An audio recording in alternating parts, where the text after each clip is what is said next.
வாழைக்காய் crispy fries. இவ்வளோ தடிமண்ணா cut பண்ணி எடுத்துடலாம். நம்ம உப்பு சேர்த்துடுங்க. உப்பில் ஒரு 10 நிமிஷம் இருக்கட்டும். வெட்டி வச்ச வாழைக்காய் எல்லாத்தையுமே ஒரு டிஷ்யூ பேப்பரில் இல்லைன்னா கிச்சன் டவலில் விரித்து இதே போல் காய வச்சு எடுத்துடுங்க. எண்ணெயில் போட்டு ஃப்ரை பண்ணி எடுத்துடலாம்.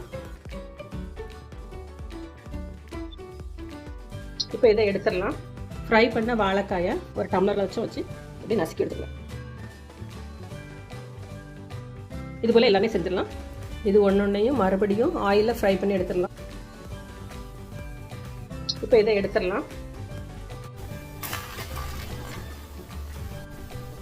இதில் கொஞ்சமாக உப்பு சேர்த்துடலாம். மிளகு பொடி, பெருங்காயம்.